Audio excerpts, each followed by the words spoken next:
Assalamualaikum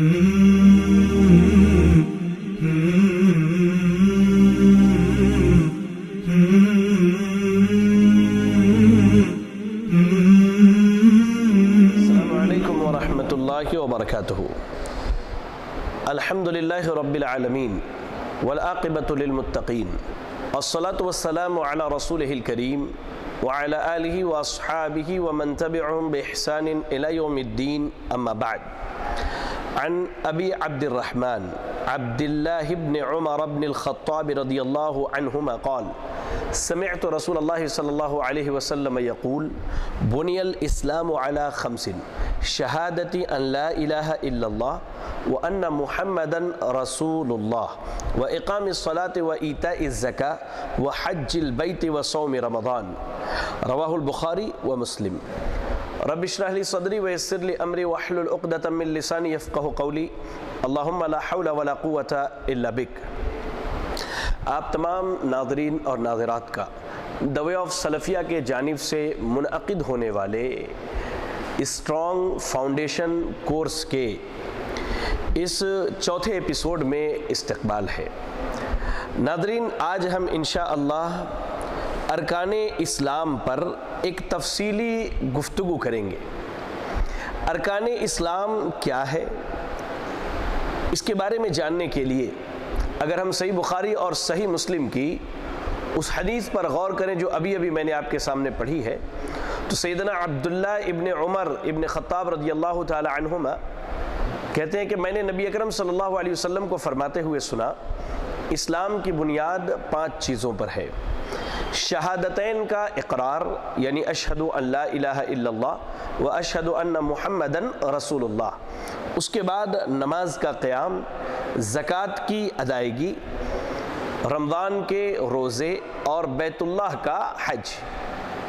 یہ وہ 5 ارکان ہیں جس پر دین اسلام کی بنیاد رکھی گئی ہے. اب آئیے ان 5 ارکان کی مختصر کہہ لیجئے تفصیل جو ہے میں آپ کے سامنے بیان کروں. سب سے پہلا رکن ہے شہادتین کا اقرار، یعنی لا الہ الا اللہ اور محمد رسول اللہ کا اقرار کرنا. تو یہ دونوں کلمہ جو ہیں، یہ دونوں کلمہ دروازہ ہے بندے کے اسلام میں داخل ہونے کے لیے، اور یہ دونوں اسلام کے ارکان میں سب سے عظیم رکن ہے. کسی بھی شخص پر اس وقت تک مسلمان ہونے کا حکم نہیں لگایا جا سکتا جب تک کہ وہ شہادتین کا اقرار نہ کر لے اور اس کے تقاضوں کے مطابق عمل نہ کرے، ورنہ انسان مسلمان شمار نہیں کیا جائے گا، اس کا شمار کافروں میں ہوگا. اب آئیے ذرا لا الہ الا اللہ کی شہادت کا کیا معنی ہے.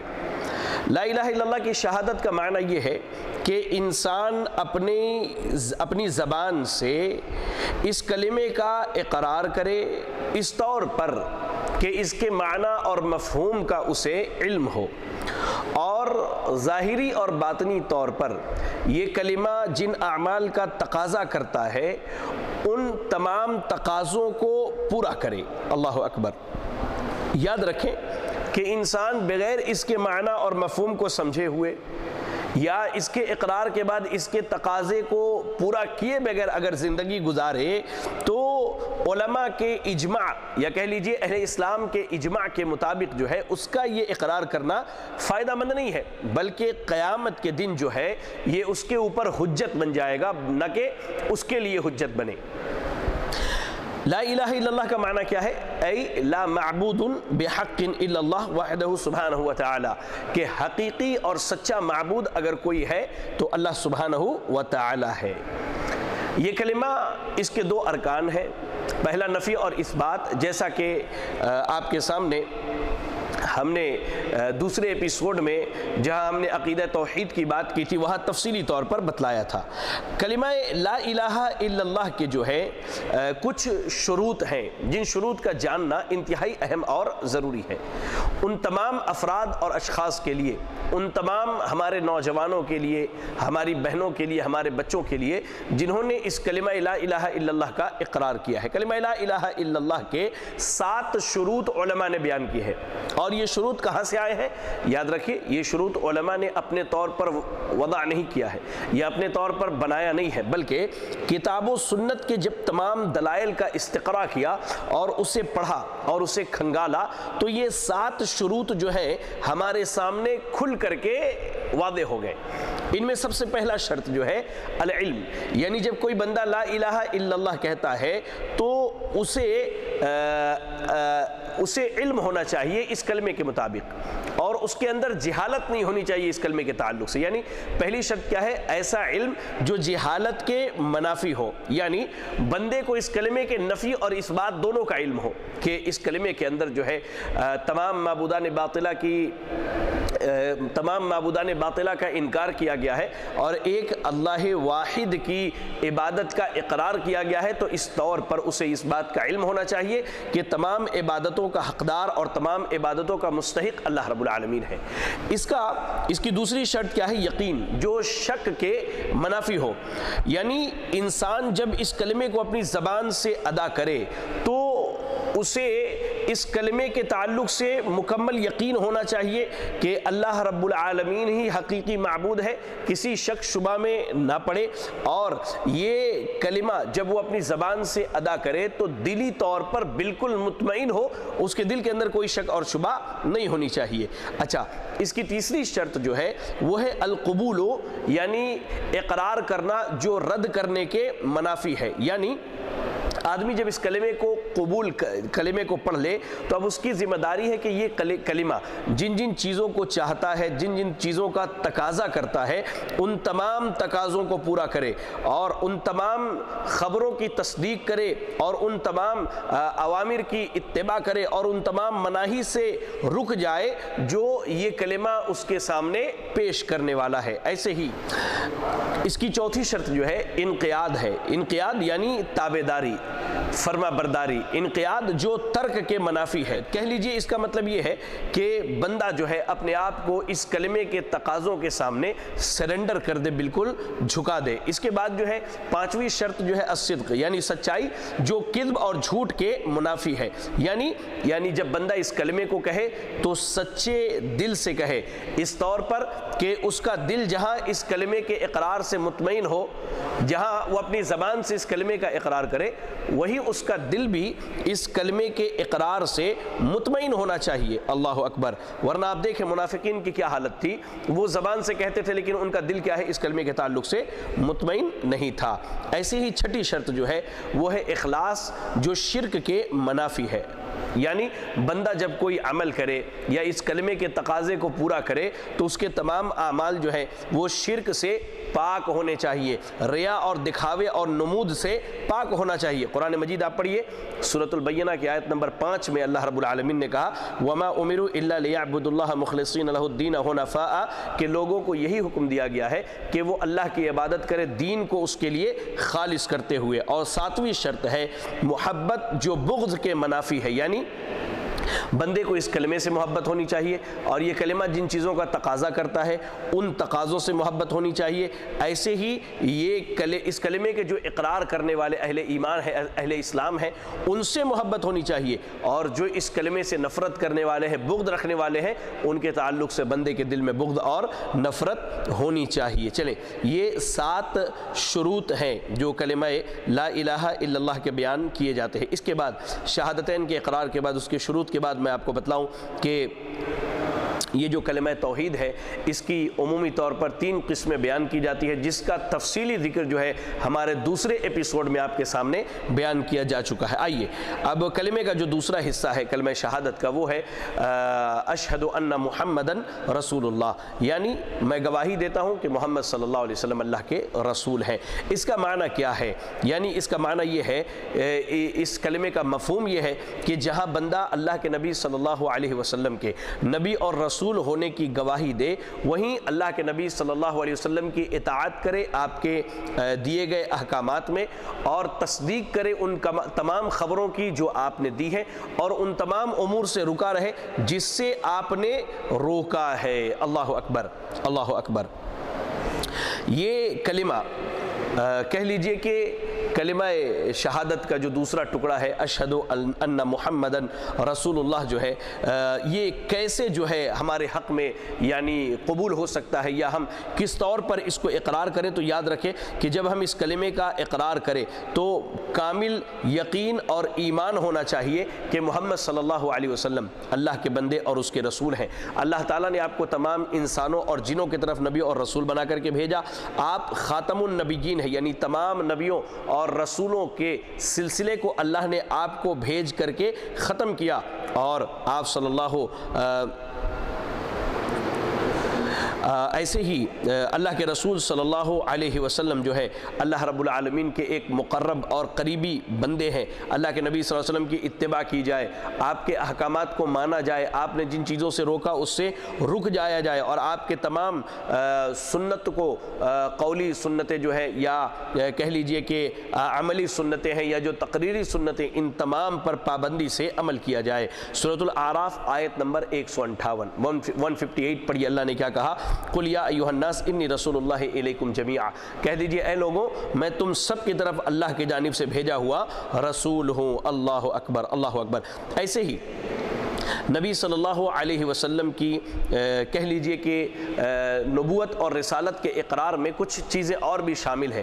ان میں پہلی چیز کیا ہے کہ اللہ کے نبی صلی اللہ علیہ وسلم کی رسالت کا اعتقاد باطنی طور پر بندے کے دل میں ہو، ایسے ہی بندہ زبان سے ظاہری طور پر آپ کی رسالت کا اقرار کرے۔ اور تیسری چیز جو اس میں شامل ہے وہ یہ ہے کہ اللہ کے نبی صلی اللہ علیہ وسلم جو حق لے کر کے آئے ہیں اس حق کی اتباع کرے، اور جن چیزوں سے آپ نے لوگوں کو روک دیا ہے وہ اس سے رک جائیں۔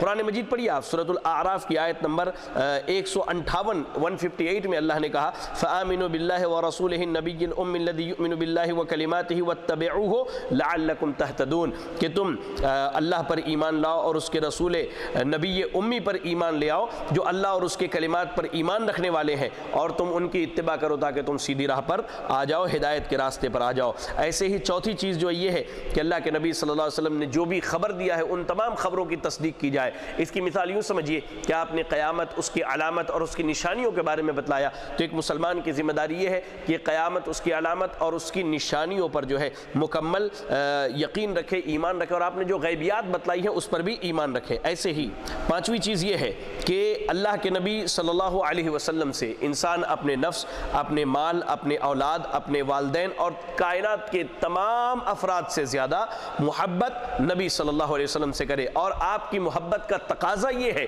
کہ آپ کی اتباع اور فرما برداری کی جائے آپ کے دیے گئے احکامات میں، اور آپ صلی اللہ علیہ وسلم نے جن چیزوں سے روک دیا ہے اس سے رک جایا جائے۔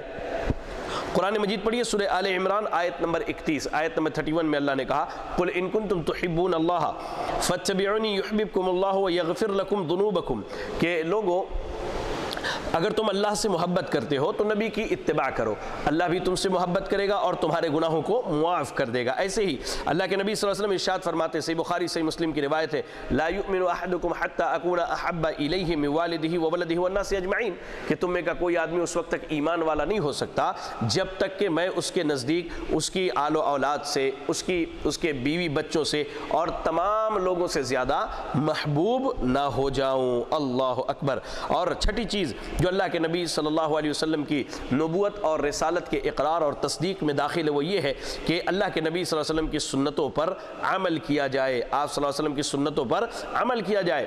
قرآن مجید پڑھیے سورۃ النساء کی آیت نمبر 65، آیت نمبر 65 میں اللہ رب العالمین نے کہا فَلَا وَرَبِّكَ لَا يُؤْمِنُونَ حَتَّى يُحَكِّمُوكَ فِي مَا شَجَرَ بَيْنَهُمْ ثُمَّ لَا يَجِدُوا فِي أَنفُسِهِمْ حَرَجًا مِّمَّا قَضَيْتَ وَيُسَلِّمُوا تَسْلِيمًا، کہ اے نبی یہ لوگ اس وقت تک ایمان والے نہیں ہو سکتے جب تک آپس کے اختلاف میں آپ کو اپنا فیصل نہ مان لے، آپ کے فیصلے کو قبول نہ کر لیں، پھر قبول اس طور پر کریں کہ ان کے دل کے اندر کسی قسم کا کوئی حرج باقی نہ رہے، اور وہ آپ کی بات کو قبول کر لے۔ چلیں، یہ تو شہادتین کا معنی اور مفہوم اور اس کے تقاضے ہوئے۔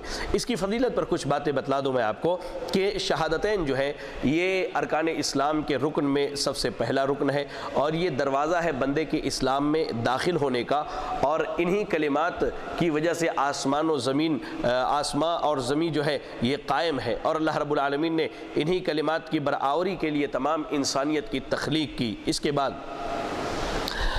دوسری فضیلت جو یہ ہے وہ یہ ہے کہ جب کوئی آدمی اس کلمے کا اقرار کر لے تو اس کا خون اور اس کا مال جو ہے یہ محفوظ ہو جاتا ہے، اس کا نفس، اس کی جان، اس کا خون اور مال جو ہے محفوظ ہو جاتا ہے۔ ایسے ہی لا الہ الا اللہ اور محمد رسول اللہ کا اقرار جو ہے یہ افضل ترین اعمال میں سے ایک عمل ہے، اور یہ گناہوں کے معافی کا ذریعہ ہے۔ اللہ اکبر۔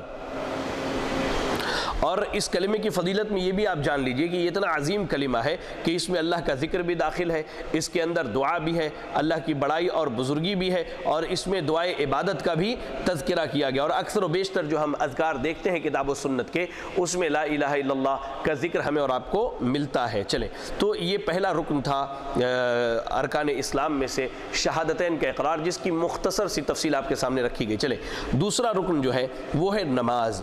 نماز جو ہے کہہ لیجئے الصلاۃ،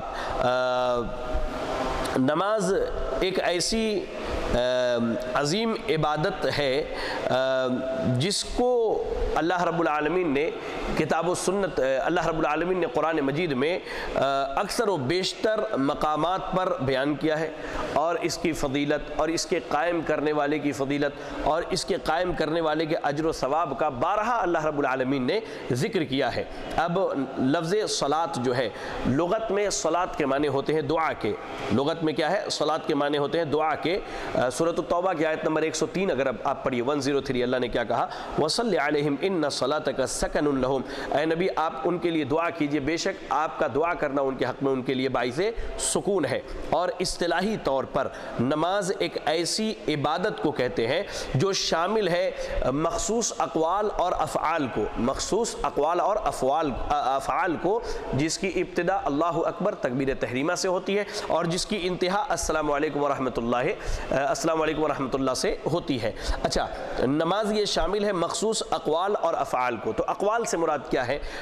تکبیر تحریمہ کہنا یا دوسری تکبیریں کہنا، قرآن کی تلاوت کرنا، تسبیح کے کلمات کہنا، اور ایسے ہی دعائیہ کلمات پڑھنا۔ اور نماز یہ مجموعہ ہے مخصوص افعال کا۔ تو افعال سے مراد کیا ہے؟ یعنی کام، جیسے قیام کرنا، رکوع کرنا، سجدہ کرنا، جلوس، بیٹھنا وغیرہ، یہ اس میں شامل ہے۔ چلیں، نماز کی اہمیت صرف ہماری ہی شریعت میں نہیں بلکہ گزشتہ شریعتوں میں بھی نماز کے اہتمام کا کہہ لیجئے کہ بڑا زور رہا ہے۔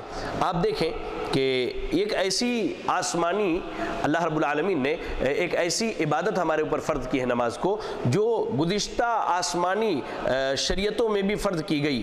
ابراہیم علیہ السلام اپنی اور اپنی ذریت کے نماز کے قائم کرنے کی دعا کرتے ہیں۔ کیا کہتے ہیں؟ رب اجعلنی مقیم الصلاۃ ومن ذریتی۔ سورہ ابراہیم کی آیت نمبر 40، آیت نمبر 40 میں اللہ نے کہا کہ اے اللہ تو مجھے اور میری ذریت کو نماز قائم کرنے والا بنا دے۔ ایسے ہی موسیٰ علیہ السلام کے تعلق سے کو جب اللہ نے مخاطب کیا، جیسا کہ اللہ نے سورہ طٰہٰ کی آیت نمبر 14 میں بیان کیا، تو اللہ نے کیا کہا؟ اننی انا اللہ لا الہ الا انا فاعبدنی واقم الصلاۃ لذکری، کہ اے موسیٰ میں ہی آپ کا رب ہوں، آپ میری عبادت کیجئے اور میری ذکر کے لیے نماز کا قیام کیجئے۔ عیسیٰ علیہ السلام کے تعلق سے سورہ مریم کی آیت نمبر 31 پڑھی، اللہ نے کیا کہا؟ وجعلنی مبارکا اینما کنت واوصانی بالصلاۃ والزکاۃ ما دمت حیا، کہ اللہ نے مجھے نماز اور زکوٰۃ کا حکم دیا ہے جب تک میں زندہ رہوں۔ اللہ اکبر۔ اور ایسے ہی اللہ کے رسول صلی اللہ علیہ وسلم پر اسراء اور معراج کی رات میں اللہ رب العالمین نے ساتوں آسمان کے اوپر جب اللہ رب العالمین نے بلایا تو وہاں آپ کے اوپر ان 5 وقتہ نمازوں کو اللہ تعالیٰ نے فرض کیا۔ یہ 5 وقت کی نمازیں کون کون سی ہیں؟ فجر، ظہر، عصر، مغرب، عشاء، جو مسلمانوں کے اجماع سے ثابت ہیں، کتاب و سنت کے دلائل سے ثابت ہے۔ نماز کی مشروعیت کی دلیل کیا ہے؟ یعنی نماز ایک شرعی حکم ہے، اس کی دلیل کیا ہے؟ سب سے پہلی دلیل ہم قرآن سے دیکھتے ہیں۔ دیتے ہیں۔ قرآن مجید میں اللہ رب العالمین نے ارشاد فرمایا وَأَقِيمُوا الصَّلَاةَ وَآتُوا الزَّكَاةَ، سورۃ البقرہ آیت نمبر 43 اللہ نے کہا نماز قائم کرو اور زکوٰۃ دو۔ سورۃ النساء کی آیت نمبر 103 میں اللہ نے کہا إِنَّ الصَّلَاةَ كَانَتْ عَلَى الْمُؤْمِنِينَ كِتَابًا مَوْقُوتًا، بے شک نماز جو ہے اہل ایمان پر ان کے مقررہ وقتوں میں فرض کیا گیا ہے۔ اللہ اکبر۔ سنت سے اگر ہم دلیل دیکھیں تو وہی حدیث جو میں نے آپ کو ابتدا میں سنائی تھی، سیدنا عبداللہ ابن عمر رضی اللہ تعالیٰ عنہما کی حدیث، جس میں اللہ کے نبی صلی اللہ علیہ وسلم نے کہا کہ اسلام کی بنیاد 5 چیزوں پر ہے اور اس میں دوسرا رکن جو ہے وہ نماز کا قیام ہے۔ اور ایسے ہی اگر ہم حدیث جبریل علیہ السلام دیکھیں جس میں اللہ کے نبی صلی اللہ علیہ وسلم کے پاس انسانی شکل میں جبریل علیہ السلام آئے ہیں، جس حدیث کے راوی سیدنا عمر ابن خطاب رضی اللہ تعالیٰ عنہ ہے، تو وہاں بھی اللہ کے نبی صلی اللہ علیہ وسلم سے جب اسلام کے بارے میں سوال کیا گیا تو آپ نے کہا کہ اسلام یہ ہے کہ ان تشہد ان لا الہ الا اللہ وان محمد رسول اللہ وتقیم الصلاۃ، نماز کا قائم کرنا۔ اور تیسری چیز جو ہے دلیل وہ اجماع ہے، وہ یہ ہے کہ مسلمانوں کا اس بات پر اجماع ہے کہ اللہ نے ان پر جو فرائض عائد کیے ہیں ان میں ایک فریضہ جو ہے وہ 5 وقت کی نماز ہے۔ نماز کی مشروعیت میں حکمت کیا ہے؟ تو پہلی چیز یاد رکھیں کہ نماز اس لیے اللہ نے مشروع کیا ہے تاکہ ہم اللہ رب العالمین کی عبادت کریں، اللہ رب العالمین کی بندگی کریں۔ ہم اللہ کے بندے ہیں، ہم اللہ کے غلام ہیں، ہم اللہ کے محتاج ہیں، تو یہ ہماری ذمہ داری ہے کہ عجز اور عاجزی اور انکساری کا اظہار، تذلل اور خضوع کا اظہار جو ہے بندہ نماز کے ذریعہ کرے۔ دوسری چیز یہ ہے کہ نماز ایک بڑا مضبوط ذریعہ ہے اور ایک بڑا بہترین واسطہ ہے بندے اور رب کے درمیان، یہ اللہ سے تعلق کو مضبوط کرتا ہے۔ بندہ جب نماز ادا کرتا ہے تو گویا کہ وہ اللہ رب العالمین سے بات کر رہا ہوتا ہے۔ ایسے ہی نماز کی مشروعیت کی ایک بڑی حکمت یہ ہے کہ نماز جو ہے یہ انسان کو فحاشی، برائی اور بدکاری کے راستوں سے روکتی ہے۔ اچھا، بعض لوگوں کا یہ اعتراض ہوتا ہے کہ بھائی ہم نماز تو پڑھ رہے ہیں لیکن ہم برائی سے نہیں رک رہے ہیں، ہم فحاشی سے نہیں رک رہے۔ تو میں آپ کو ایک آسان سی مثال دینا چاہتا ہوں یا ایک آسان سی بات بتلانا چاہتا ہوں، کیا واقعی آپ کی نماز ویسی ہے جیسی اللہ رب العالمین کو پسند ہے؟ کیا واقعی آپ کے نماز کا طریقہ اور اس کی ادائیگی کے جو شرائط اور جو ارکان شریعت نے بیان کیا آپ ویسے ہی ادا کرتے ہیں جیسے اللہ کے رسول صلی اللہ علیہ وسلم نے کیا ہے؟ نہیں میرے بھائیو، آج ہمارے یہاں کوتاہیاں ہیں۔ یہی وجہ ہے کہ ہماری نماز ہمیں برائی سے نہیں روکتی، ورنہ صحابہ کی نمازیں انہیں برائی، بدکاری، بے حیائی ان سب چیزوں سے روکا کرتی تھی۔ اللہ اکبر۔ ایسے ہی نماز کی مشروعیت کا ایک بہترین سبب یہ بھی ہے کہ بندہ جب نماز ادا کرتا ہے اور وہ بالکل خشوع خضوع سے اللہ کے سامنے کھڑا ہوتا ہے تو یقین جانیے اس کے دل کو ایک بڑا اطمینان ہوتا ہے، ایک بڑا سکون ہوتا ہے، وہ اطمینان قلب اور نفس کے لیے راحت محسوس کرتا ہے اللہ رب العالمین کی اس عبادت کے ذریعے۔ چلے اب اس کے بعد جو مسئلہ ہے وہ یہ ہے کہ نماز کس کے اوپر فرض ہے، نماز کس کے اوپر واجب ہے؟ تو یاد رکھیے کہ ہر مسلمان بالغ عقل مند پر، چاہے وہ مرد ہو یا عورت ہو، نماز واجب ہے۔ کافر پر نماز واجب نہیں ہے، اس لیے کہ اس سے ایمان نہ لانے کی وجہ سے اس دنیا میں نماز کا مطالبہ نہیں کیا جائے گا، اس لیے کہ کفر کی موجودگی میں نماز جو ہے یہ قابل قبول نہیں ہے۔ ایسے ہی بچے کے اوپر نماز واجب نہیں ہے اور اس لیے کہ وہ شریعت کا مکلف نہیں ہے، اور نہ ہی پاگل اور دیوانے کے اوپر نماز واجب ہے، اس لیے کہ وہ بھی مجنون ہے اور وہ شریعت کا مکلف نہیں ہے۔ ایسے ہی حید والی عورت اور نفاس والی عورتوں پر نماز کیا ہے؟ واجب نہیں ہے، الا یہ کہ ان کی یہ حالت زائل ہو جائے۔ چلے ہاں ایک چیز ہے، اگر بچے چھوٹے ہیں واجب نہیں، تو اس کا یہ مطلب نہیں کہ ہم ان کو ان کے حال پر چھوڑ دیں، بلکہ جو بچوں کے ولی ہیں، جو ذمہ دار ہیں، جو گارجین حضرات ہیں، جو والدین ہیں، یہ ان کی ذمہ داری ہے کہ وہ خود بھی نماز پڑھیں اور اپنے بچوں کو بھی نماز کا حکم دیں۔ چلے یہ تو نماز کے وجوب کی بات ہو گئی، ٹھیک ہے۔ نماز کا چھوڑنے والا اس کا کیا حکم ہے؟ تو یاد رکھیے کہ ایک آدمی جان بوجھ کر کے مسلسل نمازوں کا چھوڑنے والا ہے اور اس کا چھوڑنا اس طور پر ہے۔ آپ ایک چیز یاد رکھیں، جب یہ بات کہی جاتی ہے تو بہت سارے لوگ کہتے ہیں کہ شیخ ہم تو نماز کا شرعی حکم ہونے کا اقرار کرتے ہیں لیکن اپنی زبان سے اس کا انکار نہیں کرتے ہیں، تو کیسے وہ اسلام سے خارج ہو سکتا ہے؟ میں آپ کو ایک مثال دیتا ہوں، اور اس سے پہلے بھی میں نے یہ مثال دی۔ آپ کے 2 بیٹے ہیں، آپ نے ایک بیٹے کو کہا کہ بیٹا یہ لو 10 روپے اور باہر جا کر ایک دودھ کا پیکٹ لے کر کے آؤ۔ وہ کہتا ہے ابا میں آپ کی بات نہیں ماننے والا ہوں، وہ کیا ہے؟ وہ انکار کرنے والا ہے۔ آپ نے اپنے دوسرے بیٹے کو بلا کے کہا کہ یہ لو بیٹے 10 روپے باہر سے ایک دودھ کا پیکٹ لے کر کے آؤ، وہ کچھ بھی نہیں کہتا، آپ کی بات سنتا اور خاموشی سے کمرے میں جا کے دروازہ بند کر لیتا ہے۔ آپ کی کیا رائے ہے؟ یہ فرما بردار ہے اور وہ نافرمان ہے جو انکار کرنے والا نہیں؟ دونوں نافرمان ہیں۔ یہ زبانی طور پر انکار کر رہا ہے اور یہ عملی طور پر انکار کر رہا ہے آپ کے حکم کا. تو نمازوں کے بارے میں بھی اس چیز کو آپ سامنے رکھیے کہ علماء کا اس بات پر اتفاق ہے کہ جان بوجھ کر نماز چھوڑنے والا یہ اسلام سے خارج ہو جاتا ہے اور اسی حال میں اس کی موت ہو تو وہ مرتد ہو کر کے مرتا ہے، اس لیے کہ کہہ لیجئے وہ اسلام کا مکمل طور پر انکار کرتا ہے، اس لیے کہ اللہ کے ایک فرائض کا اس نے انکار کیا ہے. ہاں، اسے زندگی میں توبہ کا حکم دیا جائے گا. اگر وہ توبہ کر لے اور پلٹ آئے، نمازوں کو قائم کرنے لگے تو وہ کیا ہے، اسلام میں داخل ہوگا. ورنہ اگر وہ بے نمازی مر جائے تو علماء یہاں تک کہتے ہیں کہ نہ اسے غسل دیا جائے، نہ اسے کفن پہنایا جائے، نہ اس کی نماز جنازہ ادا کی جائے اور نہ ہی اسے مسلمانوں کے قبر میں دفن کیا جائے، اس لیے کہ وہ مسلمانوں میں سے ہے ہی نہیں. اور اس کے بے شمار دلائل کتاب و سنت میں موجود ہیں. چلے، نماز کے لیے شریعت اسلامیہ نے 9 شرطیں بتلائی ہیں، اور پھر کہوں یہ شروط کہاں سے آئے؟ کتاب و سنت کے دلائل کا استقراء اور اس کے مطالعے سے آئے. پہلی شرط کیا ہے؟ اسلام، بندہ مسلمان ہونا چاہیے. دوسری شرط کیا ہے؟ عقل، یعنی بندے کو عقل ہونی چاہیے، وہ پاگل دیوانہ نہ ہو. تیسری چیز تمیز، یعنی اگر مثال کے طور پہ اسے صحیح اور غلط کی تمیز بھی ہونی چاہیے. چوتھی شرط جو ہے وہ یہ ہے وقت کا داخل ہونا. وقت سے پہلے کوئی نماز نہیں پڑھ سکتا. آپ فجر کے وقت میں ظہر کی نماز نہیں پڑھ سکتے، ظہر کے وقت میں عصر نہیں پڑھ سکتے آپ، ٹھیک ہے، الا یہ کہ اس کے یعنی جو جمع بین الصلاتین کا مسئلہ ہے وہ انشاءاللہ اگر موقع ملے تو آگے ہم آپ کو بتلائیں گے. ورنہ نماز کے لیے شرط کیا ہے؟ اس کا وقت کا داخل ہونا. ایسے ہی نماز کے لیے شرط کیا ہے؟ نیت شرط ہے، نیت کا استحضار. نیت کے لیے زبان سے جو ہمارے بھائی کہا کرتے کہ میں نیت کرتا ہوں 2 رکعت نماز کی، منہ میرا کعبہ شریف کی طرف اور فلاں امام کے پیچھے، یہ درست نہیں ہے. نیت دل کے ارادے کا نام ہے. ایسے ہی چھٹی شرط جو ہے وہ یہ ہے کہ قبلے کا استقبال کرنا. آپ کو اگر قبلہ سمجھ میں نہ آئے تو ایک الگ مسئلہ ہے، لیکن میں نہیں سمجھتا کہ آج کے دور میں کوئی یہ کہے کہ مجھے قبلہ سمجھ میں نہیں آ رہا. آپ کے پاس اسمارٹ فون ہے، موبائل فون ہے، یا کم از کم ہندوستان میں رہنے والے تو یہ سمجھ جاتے ہیں کہ بھائی جدھر سورج غروب ہو رہا ہے ادھر ہی ہمارا قبلہ ہے. تو کم از کم یاد رکھیں کہ قبلے کا استقبال یہ نماز کے شروط میں سے ہے. ایسے ہی سطر کو ڈھانپنا یہ نماز کے شروط میں سے ہے. مرد کا سطر کیا ہے؟ اس کے ناف سے لے کر کے گھٹنے تک ہے، اس کے ناف سے لے کر کے گھٹنے تک ہے. اور نماز میں مرد کو کندھا بھی ڈھانپ کے رکھنا چاہیے، الا یہ کہ اس کے پاس کپڑا نہ ہو یا بہت مجبوری کی حالت ہو، ورنہ اسے چاہیے کہ وہ اپنے کاندھے کو ڈھانپ کر کے رکھے. ایسے ہی نماز کی جو معذرت اور عورت کے لیے سطر کیا ہے؟ اس کا پورا جسم سطر ہے سوائے چہرے اور دونوں ہتھیلیوں کے. وہ نماز میں اپنا چہرہ اور دونوں ہتھیلی کھول سکتی ہے. اس کے بعد 8ویں شرط جو ہے وہ یہ ہے کہ انسان اپنے جسم سے، اپنے کپڑے سے اور جہاں نماز پڑھ رہا ہے وہاں سے گندگی کو زائل کر دے، ان کو پاک صاف ستھرا کر لے. ایسے ہی 9ویں شرط کیا ہے؟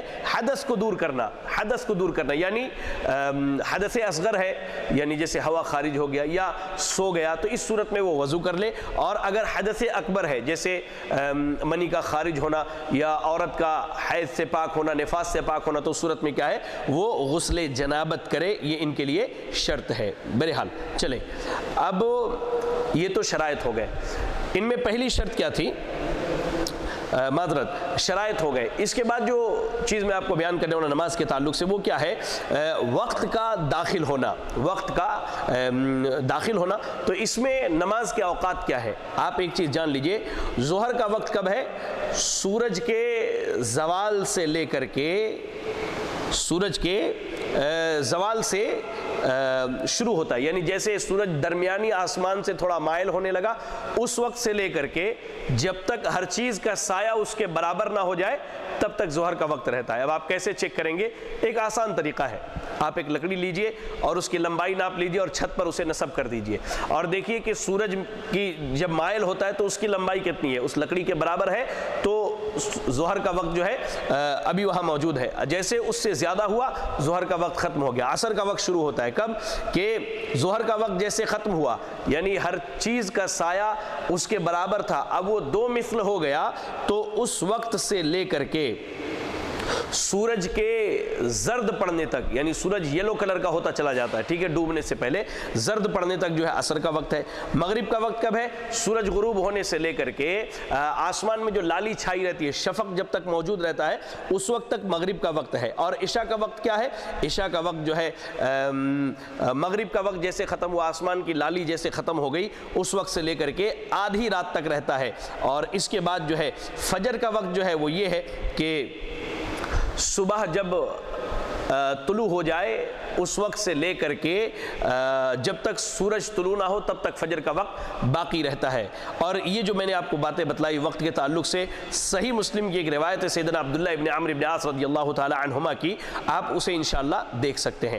نمازوں کے رکعت کی تعداد کیا ہے؟ ظہر میں 4 رکعت، عصر میں 4 رکعت، مغرب میں 3 رکعت، عشاء میں 4 رکعت اور فجر میں 2 رکعت. یہ کیا ہے؟ یہ فرائض ہیں. یہ 17 رکعت جو ہے یہ فرائض ہے. اور اس کے علاوہ جو ہے ایک چیز یاد رکھیں، یہ فرائض 17 رکعت مقیم کے لیے ہے. اگر بندہ مسافر ہے تو وہ 4 رکعت والی نماز 2 رکعت کر کے پڑھے گا، اور 3 رکعت والی نماز 3 پڑھے گا، 2 والی 2 پڑھے گا.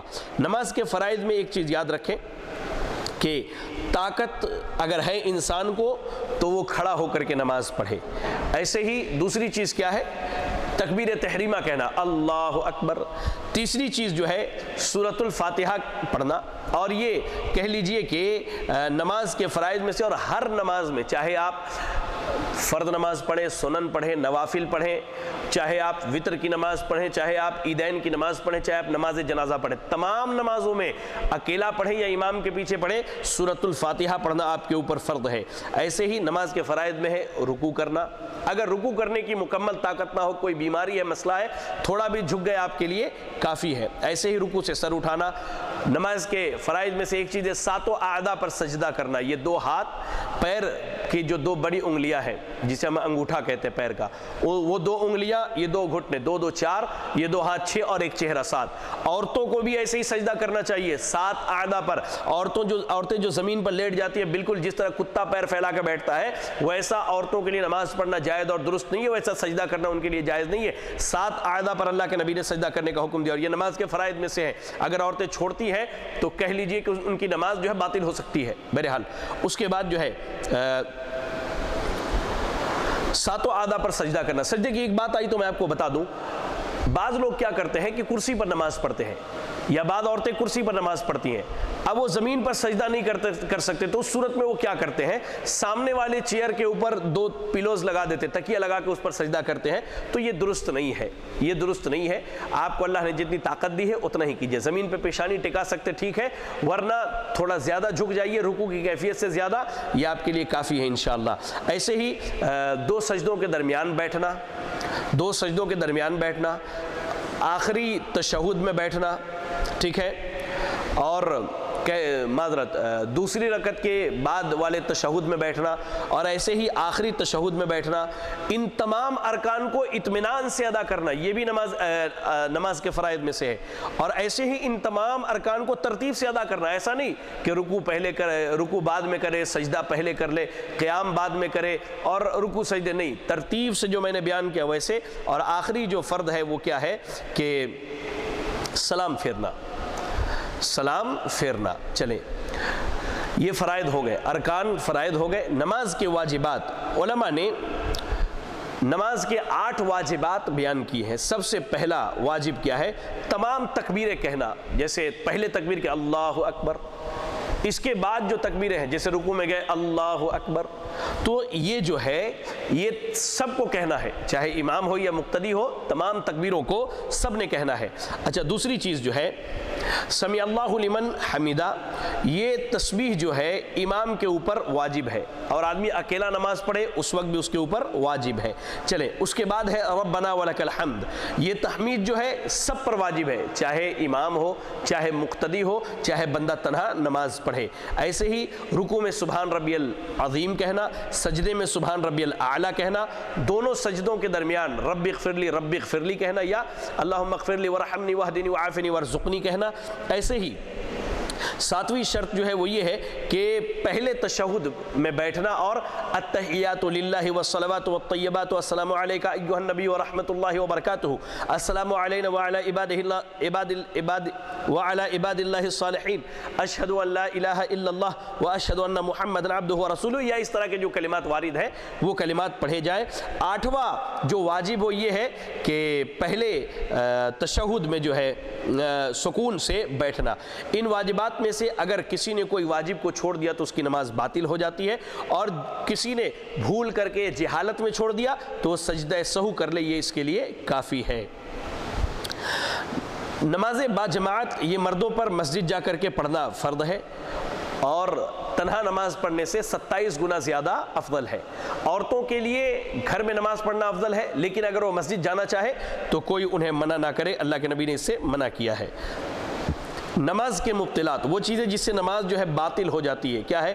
جان بوجھ کر کے کھانا پینا، ایسے ہی بغیر کسی مصلحت کے نماز میں بات چیت کرنا، ایسے ہی نماز میں بہت زیادہ حرکت کرنا۔ اب بعض لوگ کھڑے ہوتے ہیں نماز میں، کبھی سر کھجا رہے ہیں، کبھی کان کھجا رہے ہیں، کبھی چہرے پہ ہاتھ مل رہے ہیں، بعض لوگوں کو عادت ہو گئی داڑھی سہلانے کی، بھائی نماز میں داڑھی سہلا رہے ہیں، اللہ اکبر، نہیں، یہ چیزیں نماز کو کیا ہے؟ باطل کر دیتی ہے۔ ایسے ہی جان بوجھ کر کے کسی رکن کو چھوڑ دینا، ٹھیک ہے، جیسے بغیر طہارت کے نماز پڑھ دینا، یا بغیر قبلے کی طرف چہرہ کیے جان بوجھ کے ایسے ہی نماز پڑھ دینا، اللہ اکبر۔ اور ایسے ہی نماز میں ہنسنا بہت زیادہ، نماز میں جو ہے ہنسنا یہ نماز کو باطل کر دیتا ہے۔ یہ 5 چیزیں ہیں جو نماز کو باطل کر دیتی ہیں۔ وہ اوقات جن میں نماز پڑھنا منع ہے، فجر کے بعد یہاں تک کہ سورج طلوع ہو جائے، ایسے ہی جب سورج بالکل درمیان آسمان میں ہو یہاں تک کہ وہ زائل ہو جائے، اور ایسے ہی عصر کے بعد یہاں تک کہ سورج غروب ہو جائے۔ ان 3 اوقات میں نماز پڑھنے کی اجازت نہیں ہے، شریعت نے منع کیا۔ اس پر صحیح بخاری اور صحیح مسلم کی روایت دلالت کرتی ہے۔ چلے اب ہے نماز کا طریقہ، تو اس کے لیے میں آپ کو کہوں گا دا وے آف سلفیہ کے یوٹیوب چینل پر آپ جائیں، اور میں نے الحمدللہ نماز کا مکمل طریقہ بتلایا ہے، آپ اس طریقے کو ایک مرتبہ دیکھ لیں، سن لیں، انشاءاللہ آپ کے لیے کافی ہوگا۔ چلیں اس کے بعد تیسرا رکن ہے زکوٰۃ۔ زکوٰۃ کے لغوی معنی ہوتے ہیں کسی چیز کا بڑھنا، کسی چیز کا زیادہ ہونا، ٹھیک ہے، اور اس کا نام زکوٰۃ اس لیے رکھا گیا ہے کہ زکوٰۃ دینے سے مال میں برکت ہوتی ہے اور وہ پاک ہو جاتا ہے ہر قسم کی غلاظت اور گندگی سے۔ اس کے بعد زکوٰۃ کا اصطلاحی معنی علماء نے یہ بیان کیا ہے کہ یہ انسان کے مال میں واجب ایک خاص فریضہ ہے جب اس کی خاص صفت اس مال میں پائی جائے، یعنی مال میں ایک خاص صفت کا پایا جانا، اور ان صفات کی موجودگی میں، وہ صفات آگے میں آپ کو بیان کروں گا انشاءاللہ، ان صفات کی موجودگی میں مال سے زکوٰۃ دینا۔ چلیں اسلام میں زکوٰۃ کی بڑی اہمیت ہے، یہ ارکان اسلام میں سے تیسرا رکن ہے، اور اللہ نے گاہے بگاہے قرآن مجید میں نماز کے ساتھ زکوٰۃ کا حکم دیا۔ اقیموا الصلاۃ وآتوا الزکاۃ، یقیمون الصلاۃ ویؤتوا الزکاۃ، یقیموا الصلاۃ ویؤتوا الزکاۃ، اس طرح کی روایتیں جو ہیں، اس طرح کی آیات ہمیں ملتی ہیں۔ اللہ رب العالمین نے زکوٰۃ کو اس لیے مشروع کیا ہے تاکہ انسان کا نفس جو ہے یہ بخالت سے، کنجوسی سے اور ایسے ہی لالچ سے پاک ہو جائے، اور اس کے ذریعہ فقراء اور مساکین کے ساتھ جو ہے اور محتاجین کے ساتھ جو ہے اللہ اکبر کہہ لیجئے کہ غمخواری کی جائے، ان کی خبر گیری کی جائے، اور ایسے ہی زکوٰۃ دینے سے مال کے اندر برکت ہوتی ہے۔ زکوٰۃ کا حکم کیا ہے؟ یہ ہر مسلمان پر واجب ہے جو صاحب نصاب ہے، اس کے اس مال پر واجب ہے جو مال شریعت کے جو ہے بتائے گئے صفات کو پہنچتا ہو، حتیٰ کہ یہ زکوٰۃ بچے پر بھی واجب ہے اور پاگل پر بھی۔ اگر بچے کا مال ہے یا کسی پاگل شخص کا مال ہے تو اس کا جو ولی ہے وہ ان دونوں کے جانب سے ادا کرے گا، اور جس نے جان بوجھ کر زکوٰۃ کے وجوب کا انکار کیا تو اس نے گویا کہ کفر کیا۔ اللہ رب العالمین نے اور اللہ کے رسول صلی اللہ علیہ وسلم نے ایسا کرنے والوں کے تعلق سے بڑی کہہ لیجئے کہ سخت وعید سنائی ہے۔ چلیں زکوٰۃ کے وجوب کی تقریباً علماء نے 5 شرطیں بیان کی۔ پہلی چیز اسلام، کافر سے زکوٰۃ نہیں لیا جائے گا۔ دوسری چیز آزاد ہونا، غلام کے مال میں زکوٰۃ نہیں ہے۔ تیسری چیز ہے ملک نصاب ہونا، یعنی زکوٰۃ کے مال میں جو نصاب ہونا چاہیے وہ ہو انسان کے پاس۔ چوتھی چیز جو ہے انسان کا اس مال کا مالک ہونا، انسان کا یعنی مال کا انسان کی ملکیت میں ہونا۔ اور 5ویں چیز جو ہے اس کے اوپر 1 سال گزر جانا، مال کے اوپر کیا ہے؟ سال کا گزر جانا، ہاں سوائے جو زمین سے گلے اگتے ہیں، جو پھل فروٹس آتے ہیں، یا زمین سے جو خزانے اور معدنیات نکلتے ہیں، ان میں سال کا گزرنا شرط نہیں، اس کی تفصیل انشاءاللہ آگے آ رہی ہے۔ چلے جن مالوں میں زکوٰۃ دی جائے گی وہ 5 طرح کے ہیں۔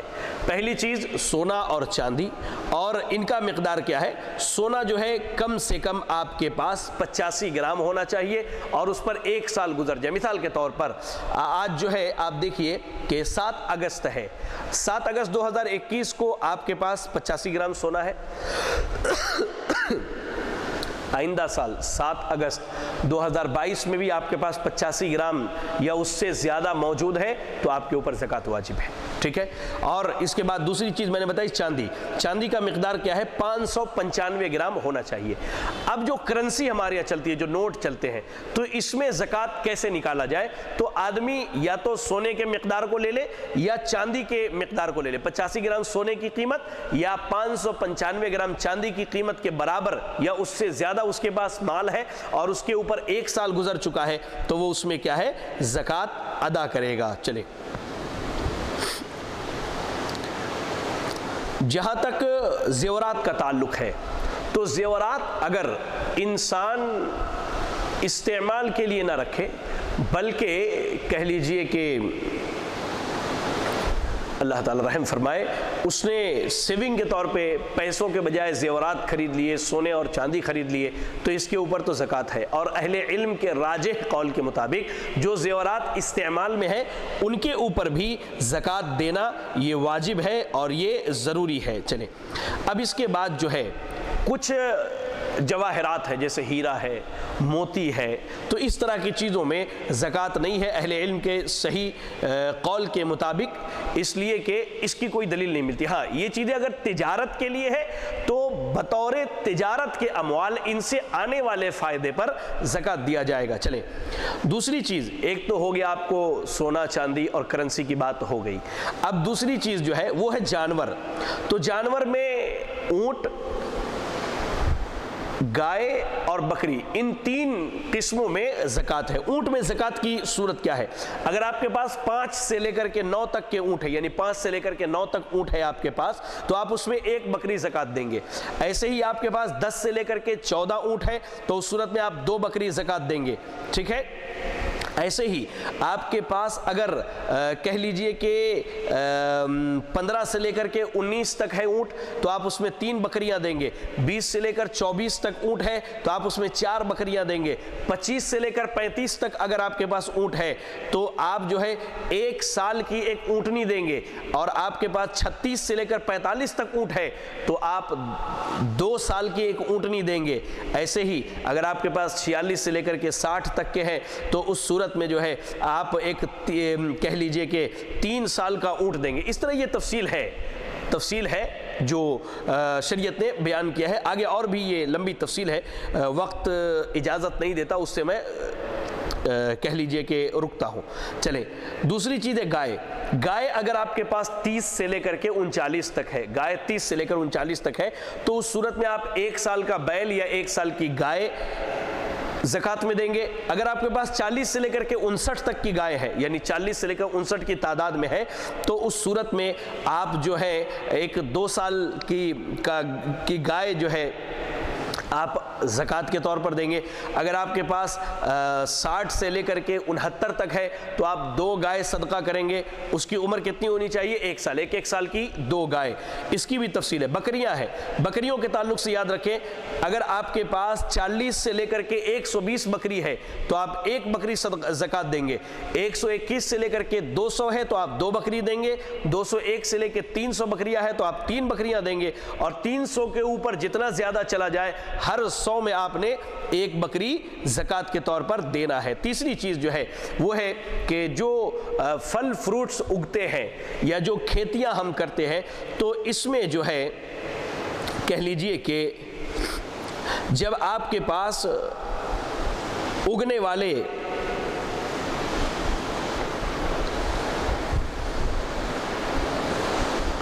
جو جیسے دھان ہے، گیہوں ہے، یا آپ مکئی اگاتے ہیں، بھٹا جسے کہتے ہیں، یہ سب چیزیں اگر اگتی ہیں تو ان کی مقدار کتنی ہونی چاہیے؟ تو یا ایسے ہی آپ کہہ لیجئے کہ جو پھل فروٹ وغیرہ جو درخت میں لگتے ہیں ان کا وزن 652 کلو 800 گرام 652 کلو 800 گرام اگر ہے، اور آپ نے اس میں پانی اپنی محنت سے پٹایا ہے بورنگ لگا کر کے، تو اس صورت میں جو ہے آپ کو نصف عشر دینا ہوگا، یعنی اس کے جو ہے پورے 10 حصے کیے جائے اور 10واں حصہ کا جو ہے آدھا حصہ دیا جائے۔ اور اگر بارش نازل ہوئی آسمان سے اور بارش کے پانی سے کھیت سیراب ہوا ہے تو اس صورت میں پورے جو ہے 652 کلو 800 گرام کے 10 حصے کیجئے، اور اس میں سے جو ہے آپ 10واں حصہ اللہ کی راہ میں صدقہ کر دیجئے۔ اس کے بعد چوتھی چیز جو ہے وہ تجارت کا سامان ہے۔ تجارت کے سامان چاہے وہ کچھ بھی ہے ان کا حساب لگایا جائے، اور کہہ لیجئے کہ ان کا حساب لگایا جائے۔ جب وہ نصاب کو پہنچ جائے تو ان میں کیا ہے آپ کو زکوٰۃ دینا ہے۔ جیسے وہ چاندی یا سونے کی قیمت کو پہنچ جائے تو اس میں زکوٰۃ دینا ہے، اس میں آپ کو کیا ہے زکوٰۃ دینا ہے۔ اور پیسوں میں، سونے چاندی میں یا تجارت کے سامان میں جو زکوٰۃ دینا وہ کتنا ہے؟ 2.5%۔ جتنا بھی ہو مال اس سے 2.5% آپ کو دینا ہے۔ اچھا، پانچویں چیز جو ہے وہ یہ ہے کہ زمین سے نکلنے والے خزانے، تو جب وہ نکلے اسی وقت جو ہے اس کا جو ہے 5واں حصہ، اس کے 5 حصے کیے جائے اور 5واں حصہ جو اللہ کی راہ میں صدقہ کر دیا جائے۔ زکوٰۃ کے مصارف کیا ہے؟ زکوٰۃ کس کو دیا جائے گا؟ تو اس صورت میں یاد رکھیں فقیروں کو دیا جائے گا، مسکینوں کو دیا جائے گا، اور ایسے ہی جو زکوٰۃ پر کام کرنے والی ہیں، جو زکوٰۃ وصول کرنے والے، چاہے وہ مالدار ہی کیوں نہ ہو، انہیں دیا جائے گا۔ ایسے ہی کوئی کافر اسلام کے بالکل قریب ہو تو اس کو تالیف قلب کے لیے دیا جائے گا۔ اور ایسے ہی کوئی مسلمان بیچارہ مالی طور پر بہت زیادہ کمزور ہے، کبھی وہ مالدار تھا، فی الحال مالی طور پر کمزور ہے، تو اس کے بھی ایمان کی تقویت کے لیے اسے زکوٰۃ دیا جائے گا۔ ایسے ہی غلاموں کو آزاد کرانے میں اور زکوٰۃ دیا جائے گا۔ ایسے ہی لوگوں کے جو قرض ہے، قرض داروں کے قرض کی ادائیگی کے لیے زکوٰۃ کا مال دیا جائے گا۔ تو یہ 6 مصارف، یہ تقریباً 6-7 مصارف ہیں جو میں نے آپ کے سامنے بیان کیے ہیں۔ چلے، زکوٰۃ کے بعد 2 رکن اور بچ جاتے ہیں، اور وقت جو ہے ہمارا 45 منٹ سے زیادہ ہو چکا ہے، تو مختصراً جو ہے میں آپ کو یہ 2 ارکان بتلا دوں۔ پہلا رکن کیا ہے؟ چوتھا رکن جو ہے یہ روزہ ہے۔ سیام کے معنی ہوتے ہیں لغت میں امساک، رک جانے کے، اور شریعت میں کہتے ہیں کہ طلوع فجر سے لے کر کے غروب آفتاب تک روزے کو توڑنے والی چیزوں سے رکے رہنا۔ روزے کا حکم کیا ہے؟ یہ روزہ فرض ہے، اور شریعت اسلامیہ میں اس کی بے شمار فضیلت آئی ہے۔ جیسے اللہ رب العالمین نے رمضان کے روزوں کو ہمارے اوپر فرض کیا، جیسا کہ سورۃ البقرہ کی آیت نمبر 185 185 میں ہے۔ ایسے ہی اللہ کے نبی صلی اللہ علیہ وسلم نے فرمایا، صحیح بخاری سے مسلم کی روایت ہے، جو اللہ کی رضا کے لیے روزہ رکھے ایمان کی حالت میں ثواب کی نیت سے، اس کے پچھلے سارے گناہ معاف ہو جاتے ہیں۔ ایسے ہی اللہ رب العالمین نے روزے کا بدلہ اپنے ذمہ رکھا۔ ہر چیز نیکی کے بدلے کا بیان ہے، لیکن روزے کا بدلہ اللہ نے اپنے ذمہ رکھا ہے۔ ایسے ہی روزے کی حالت میں روزے دار کی دعا جو ہے اللہ رب العالمین رد نہیں کرتا، اور اللہ تعالیٰ نے روزے داروں کے لیے خاص دروازہ بنایا جنت کا، جس کا نام کیا ہے؟ ریان ہے، ریان۔ ایسے ہی روزہ جو ہے اپنے رکھنے والے کے لیے قیامت کے دن سفارش کرے گا۔ اور اس کے واجب ہونے کی شرط کیا ہے؟ تو ہر مسلمان بالغ عاقل پر روزہ فرض ہے، عورت پر بھی فرض ہے، الا یہ کہ عورت حیض کی حالت میں ہو یا نفاس کی حالت میں، اس صورت میں وہ روزہ چھوڑ دے گی، بعد میں اس کی قضا کرے گی۔ چلیں، اس کے بعد روزے کو توڑنے والی چیزوں پر ہم آتے ہیں۔ پہلی چیز کیا ہے؟ دن کے وقت میں جان بوجھ کر کے کھا لینا، پی لینا۔ دوسری چیز ایسے ہی بیوی سے روزے کی حالت میں جمع کر لینا اور اس سے جو ہے مباشرت کر لینا۔ ایسے ہی بیوی کو بوسہ لیتے ہوئے یا مباشرت کرتے، رومانس کرتے ہوئے منی کا خارج ہو جانا، یہ کیا ہے؟ روزے کو توڑنے والا ہے۔ جان بوجھ کر کے قے کرنا، یہ روزے کو توڑنے والا ہے۔ اور ایسے ہی عورت کا جو ہے حیض یا نفاس کا خون آ جانا، یہ اس کے روزے کو توڑ دیتا ہے۔ ٹھیک ہے، روزے کی عام احکامات میں دیکھیں، روزہ جو ہے چاند دیکھ کر کے رکھنا چاہیے، چاند دیکھ کر کے رکھنا چاہیے۔ اس کے بعد روزے کے لیے نیت کرنا شرط ہے، یعنی بندہ رات میں ہی فرض روزے کی نیت کر لے۔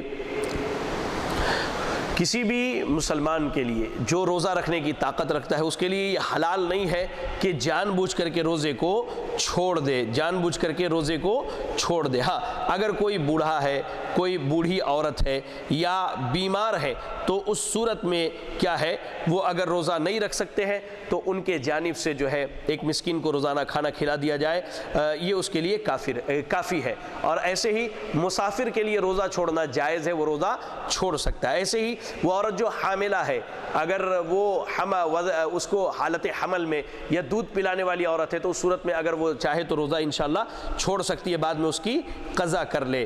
پانچواں رکن جو ہے وہ حج ہے۔ حج جو ہے، حج کے معنی کیا ہے؟ لغوی معنی ہے قصد و ارادہ کے، کسی چیز کا قصد یا ارادہ کرنا۔ اور شریعت میں حج کہتے ہیں کہ خاص اعمال کی ادائیگی، خاص وقت میں خاص شروط کے ساتھ انسان کا مکہ جانے کا ارادہ کرنا، خاص اعمال کی ادائیگی کے لیے خاص اوقات میں خاص شروط کے ساتھ۔ آئیے حج کا حکم کیا ہے؟ تو ہر مستطیع جو صاحب استطاعت ہے، چاہے وہ ہر مستطیع پر جو ہے یہ حج زندگی میں ایک مرتبہ واجب ہے۔ ایک مرتبہ کیا ہے؟ واجب ہے۔ اللہ نے سورہ آل عمران آیت نمبر 97 میں کہا وَلِلَّهِ عَلَى النَّاسِ حِجُّ الْبَيْتِ مَنِ اسْتَطَاعَ إِلَيْهِ سَبِيلًا، کہ اللہ رب العالمین کے گھر کا حج جو ہے، جو اس کی استطاعت رکھتا ہو اس کے اوپر کیا ہے؟ فرض ہے۔ اور ارکان اسلام میں یہ پانچواں رکن ہے۔ حج جو ہے اس کی فضیلت اور اس کی مشروعیت کی حکمت کیا ہے؟ تو یاد رکھیں کہ حج ایک ایسا عمل ہے جس میں مسلمانوں کے لیے بہت سارے دنیاوی اور اخروی فائدے جمع ہو جاتے ہیں۔ اس میں بہت ساری عبادتیں جمع ہوتی ہیں، جیسے طواف کرنا، خانہ کعبہ کا طواف کرنا، صفا مروہ کی سعی کرنا، عرفات میں وقوف کرنا، منا اور مزدلفہ میں ٹھہرنا، اور ایسے ہی منا میں ٹھہرنا، رمی جمرات کرنا، منا میں رات گزارنا، اللہ کے لیے جانور ذبح کرنا، اللہ کی خوشنودی کے لیے سر کے بال منڈانا، اور ایسے ہی پورے ان ایام میں ذکر و اذکار کرنا، خیر کی باتیں کرنا، خیر کے کلمات کہنا۔ اور حج جو ہے یہ سبب ہے بندے کے گناہوں کے معافی کا اور جنت میں داخلے کا۔ اور ایسے ہی اللہ کے نبی صلی اللہ علیہ وسلم نے فرمایا، صحیح بخاری صحیح مسلم کی روایت ہے، جس نے حج کیا اور اس حج میں اس نے فحش، لغو، برائی، بےہودگی کی باتیں اور کام نہیں کیا تو اس کا بدلہ کیا ہے؟ جنت ہے۔ حج کے وجوب کی کچھ شرطیں ہیں، وہ 5 شرطیں۔ پہلی چیز کیا ہے؟ اسلام، مسلمان ہونا۔ دوسری چیز کیا ہے؟ عقل ہونا۔ تیسری چیز ہے بالغ ہونا۔ اگر بچہ حج کر لے تو اس کا ثواب اسے بھی ملے گا اور اس کے والدین کو بھی ملے گا، لیکن اس سے حج کی وجوبیت ختم نہیں ہوگی۔ وہ بالغ ہونے کے بعد اس کے اوپر حج کیا ہے؟ واجب ہے۔ چوتھی چیز ہے حریت، آدمی کا آزاد ہونا۔ اگر غلام ہے تو مالک کی اجازت سے حج کرے گا۔ اور پانچویں چیز جو ہے استطاعت، طاقت ہو، یعنی جسمانی طور پر، مالی طور پر اس کے پاس طاقت ہو۔ ہاں عورت کے لیے ایک مزید شرط یہ ہے، یا کہہ لیجئے استطاعت کی تفصیل یہ ہے کہ عورت تنہا حج کو نہیں جائے گی، بغیر محرم کو حج کو نہیں جائے گی۔ آج کیا ہو رہا ہے، بہت ساری ہماری خواتین کیا کرتی، کہتے کہ ہم خواتین کی جماعت ہے، 10 عورتیں جمع ہو گئیں، عمرے پہ نکل گئیں، حج پہ نکل گئی۔ نہیں، بغیر محرم کے جو ہے حج یا عمرے پر جو ہے عورت نہیں جا سکتی۔ ایسے ہی حج کے لیے 3 شرطیں ہیں، 3 شرطیں ہیں۔ پہلی چیز کیا ہے؟ اسلام ہے، عقل ہے۔ کافر سے حج قبول نہیں ہے، دیوانے اور پاگل سے حج قبول نہیں ہے۔ دوسری شرط کیا ہے کہ بالغ ہو اور آزاد ہو، ٹھیک ہے۔ ایسے ہی کہہ لیجئے کہ وجوب کی ایک اور شرط جو ہے استطاعت، جو میں نے آپ کو بیان کر دیا۔ ایک چیز ہے نیابتاً حج کرنا، یعنی کسی کی طرف سے حج کرنا۔ تو اس صورت میں یاد رکھیں جب تک آدمی اپنا حج نہ کر لے تب تک نیابتاً دوسروں کی طرف سے حج نہیں کر سکتا، جسے ہم اپنی زبان میں حج بدل کہتے ہیں۔ حج کے ارکان، حج کے 4 ارکان ہیں۔ احرام، احرام سے مراد وہ احرام کا کپڑا نہیں ہے، یاد رکھیں آپ، ہمارے عموماً یہی سمجھا جاتا ہے۔ احرام سے مراد کیا ہے؟ احرام سے مراد ہے حج کی نیت کر کے حج میں داخل ہونا، یہ احرام سے مراد ہے۔ دوسری چیز ہے وقوف عرفہ، 9 تاریخ کو، 9 ذی الحجہ کو عرفات میں وقوف کرنا۔ تیسری چیز ہے طواف زیارہ، اور چوتھی چیز جو شرط ارکان ہے حج کی وہ ہے صفا مروہ کے درمیان سعی کرنا۔ ان میں سے اگر کوئی بھی چھوٹ جائے تو بندے کا حج کیا ہے؟ نہیں ہوگا، بندے کا حج کیا ہے؟ نہیں ہوگا۔ ایسے ہی حج کے واجبات 7 ہیں۔ میقات سے احرام باندھنا، میقات سے احرام باندھنا، میقات بہت سارے، جیسے مدینہ والوں کے لیے جو ہے ذوالحلیفہ ہے جسے ابیار علی کہتے ہیں، عراق والوں کا الگ ہے، ہندوستان والوں کا الگ ہے جسے کہہ لیجئے جو نام بتائے گئے ہیں، ذوالحلیفہ ہے، یلملم ہے، ذات عرق ہے، ایسے ہی طائف میں سیل الکبیر ہے، میقات وادی عظیم محرم ہے۔ تو جو میقات ہے وہاں سے احرام باندھنا یہ واجبات میں سے ہے۔ اچھا، غروب شمس تک جو ہے عرفات میں ٹھہرنا یہ واجبات میں سے ہے۔ مزدلفہ میں رات گزارنا، ہاں الا یہ کہ بوڑھے ہوں بچے ہوں تو وہ رات میں نکل سکتے، رات کے آخری پہر میں۔ ایسے ہی ایام تشریق کی راتوں میں منی میں رات گزارنا، منی میں رات گزارنا، ٹھیک ہے۔ ایسے ہی رمی جمرات کرنا یعنی شیطانوں کو کنکڑی مارنا، ایسے ہی حلق اور تقصیر کرانا، بال کٹانا یا منڈا لینا، مرد منڈا لے یہ ان کے لیے افضل ہے، عورتیں انگلی کے ایک پور کے برابر اپنا بال کاٹیں یہ کافی ہے۔ اور ایسے ہی طواف وداع کرنا، یعنی جب آدمی مکہ چھوڑنے لگے تو وہ طواف وداع کرے۔ تو یہ حج کے جو ہیں کہہ لیجئے کہ ارکان واجبات تھے، اور حج کی کیفیت بھی ہم بتانا چاہتے تھے لیکن وقت اس کی اجازت نہیں دیتا۔ انشاءاللہ اللہ نے کبھی موقع دیا تو حج کی کیفیت بھی آپ کے سامنے رکھی جائے گی۔ دعا کریں اللہ سے اللہ رب العالمین ہمیں اور آپ کو ارکان اسلام کو سمجھ کر اس کے مطابق عمل کرنے کی توفیق عطا فرمائے۔ آمین وآخر دعوانا ان الحمدللہ رب العالمین۔ جزاکم اللہ خیرا۔ السلام علیکم ورحمۃ اللہ وبرکاتہ۔